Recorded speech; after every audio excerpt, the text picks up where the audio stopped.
3 ગણું અનાજ થશે પણ તેની ચિંતા કરતી નહીં.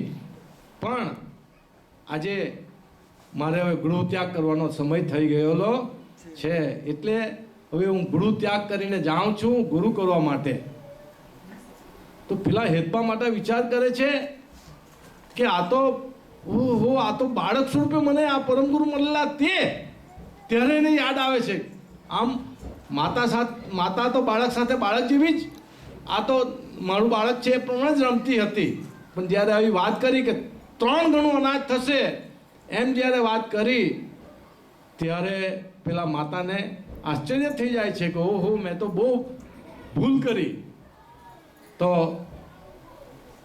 પોતે ગૃહ ત્યાગ કરવાનો મારે વખત થઈ ગયો છે, એટલે મારે હું જાઉં છું.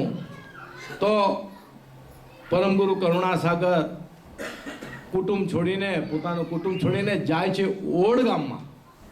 ઓડ ગામમાં ત્યાં કૃષ્ણ સ્વામી મહારાજ 750 વર્ષના હોય છે.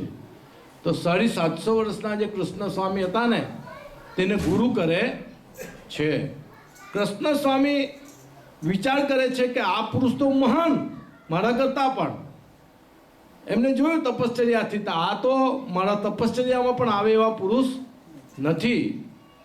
તો કૃષ્ણ સ્વામી કરુણાસાગર બાપજીને કહે છે, બાલ સ્વરૂપને કહે છે કે તમે તો કોઈ મહાન પુરુષ છો, એ તમે ગુરુ કરવા આવ્યા છો મને, એમ કે તમે તો મારા કરતાં પણ મહાન છો.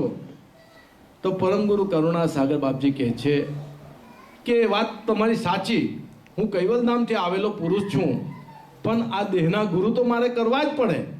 ગુરુની પ્રણાલિકા સાચવવા માટે પણ આ દેહ મેં લઈને આવેલો છું, એટલે મારે દેહના ગુરુ તો કરવા જ પડે ને. ગુરુ વગર તો ઉદ્ધાર થવાનો જ નથી. એટલે એ પ્રણાલિકા સાચવવા માટે પણ મારે તમને ગુરુ કરવા પડે. તો કૃષ્ણ સ્વામીને એમને ગુરુ બનાવ્યા અને પછી આ પ્રમાણે 7 વર્ષની ઉંમરે એમને પ્રથમ પહેલા ગ્રંથની રજૂઆત કરી. પ્રભાત અને મંગલની રજૂઆત કરી. પ્રથમ પહેલા એમને ગ્રંથની શરૂઆત નથી કરી. પ્રથમ પહેલા એમને બાપજીએ પ્રભાત મંગળ બનાવેલા છે. એક એક પ્રભાત તમે જોશો ને, ઊંડું જ્ઞાન એમાં સમાયેલું છે.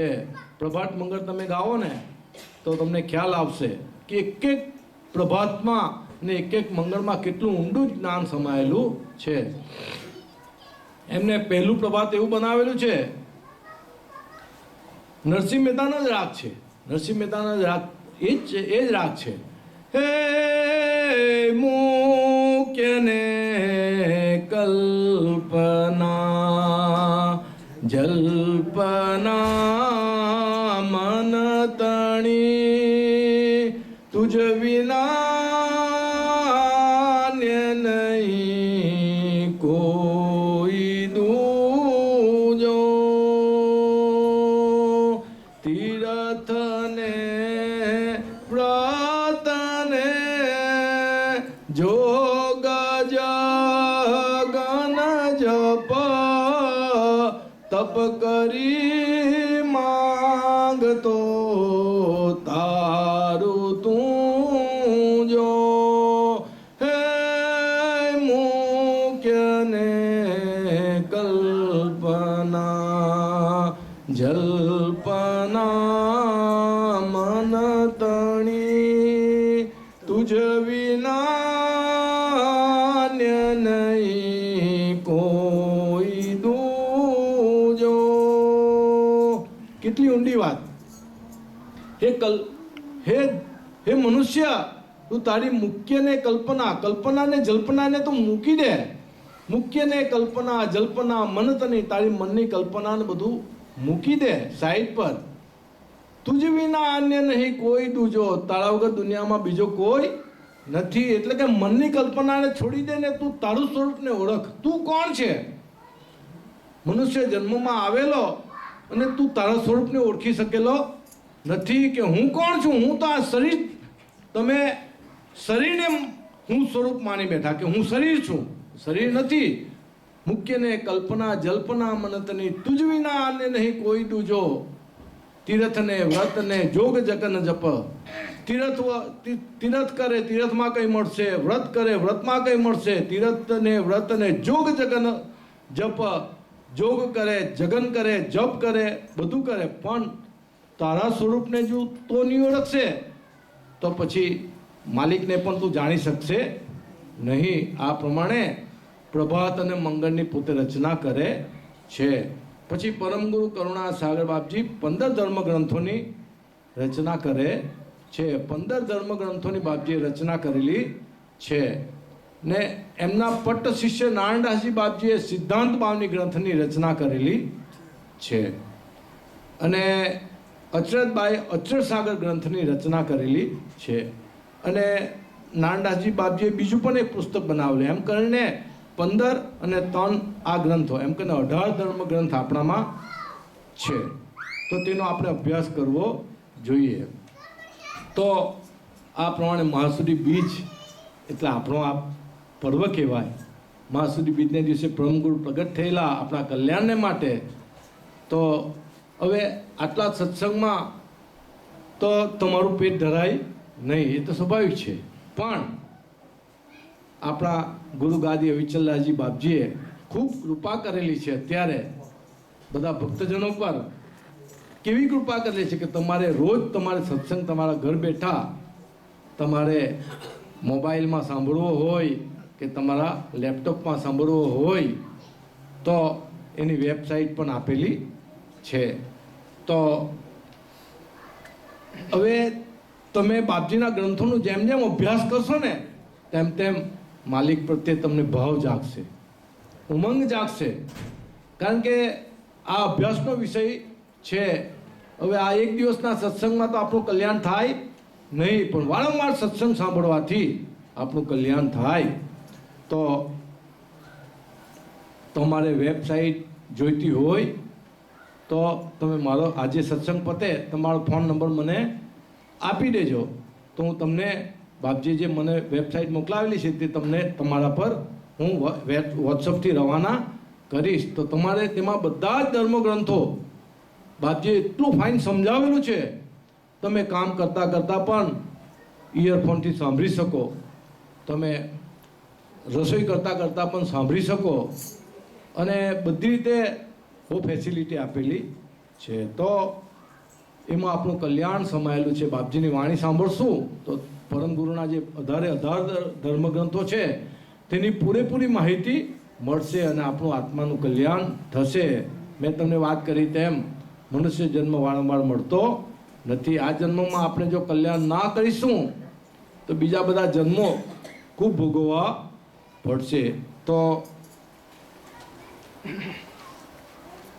મહાસુદી બીજ એટલે આપણો પવિત્ર દિવસ છે. બાપજી એક ગ્રંથમાં વાત કરેલી છે કે હું આમ કરીને આમ કરું ને તમારું કલ્યાણ થઈ જાય, તો તે તમે અપેક્ષા રાખશો નહીં. બાપજીએ ચોખ્ખા શબ્દમાં કીધેલું કે પરચા પરચી હું તમારું આમ કરીને આ કરીશ એટલે તમારું કલ્યાણ થશે, એ વાત ખોટી. બાપજી ચોખ્ખું કીધું છે કે હમ જૈસી તુમ હી કરો તો તું હમ જૈસે હોય. મારા જેવું તમે કરશો એટલે કે લક્ષ ભજન કરશો. બાપજીનો એક ફોટો હતો, ખબર મનુભાઈને ખબર હશે. તો બાપજી આમ ધ્યાન કરતા બતાવેલા છે. તેમાં બાપજી કહે છે કે તાતે તુમકુ કહત હું ક્યાં વંદો નર લોય, હમ જૈસી તુમ હી કરો તો તુમ હમ જૈસે હોય. તમે મારા જેવું એટલે કે લક્ષ ભજન કરશો તો તમે મારા જેવા બનશો. બાપજી ચોખ્ખા શબ્દમાં કહે છે કે રહેણી કરણી से पावत तेही तो हाथ तुम्हारे, मेरे तर्पण की तुम्हें अनको सब विधि कही सकारे. એટલે કે રહેણી કરણીથી પરમપદ પ્રાપ્ત થાય. રહેણી કરણીથી પરમપદ પ્રાપ્ત થાય. તેહી તો હાથ તમારે, તે તમારા હાથની વાત, મારા હાથની કોઈ વાત નથી. મેરે તર્પણ કી તુમે અનકુ, એટલે મારા તરફથી જે તમને કહેવાનું છે તે બધું જ કહી દીધેલું છે. પણ અમે તમારે રહેણી કરણી પાડવી, વહેલા ઉઠવું, લક્ષ ભજન કરવું, સવાર સાંજની ઉપાસના કરવું, એ બધી તમારા હાથની વાત છે, મારા હાથની વાત નથી. મારા હાથની વાત હોય, હું જો તમારું કલ્યાણ કરું તો આખા દુનિયાનું બી મારે કલ્યાણ કરવું પડે.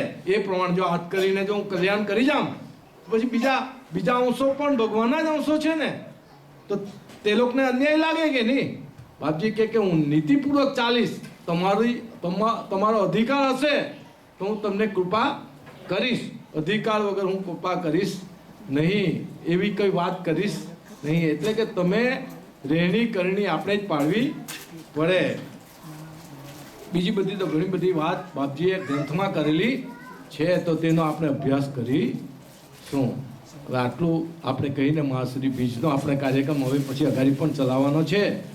તો आद्य शंकर स्वराज करुणेश कैवल करता की श्री कृष्ण स्वामी महाराज की परम गुरु श्रीमद करुणा सागर महाराज की द्वितीय क्वेराचार्य श्री नारायण जी महाराज की तृतीय क्वेराचार्य श्री बलदेव दास जी महाराज की चतुर्थ क्वेराचार्य श्री भगवान दास जी महाराज की पंचम क्वेराचार्य प्रयाग दास जी महाराज की षष्ठम क्वेराचार्य शीतल दास जी महाराज की सप्तम क्वेराचार्य श्री उज्जवल दास जी महाराज की सब संतन की सबदेवन की नाम संप्रदाय की दुर्गादी सारसापुरी की श्री कैवल धाम की तथा पूर्णावर्ती का सत कैवल साहिब.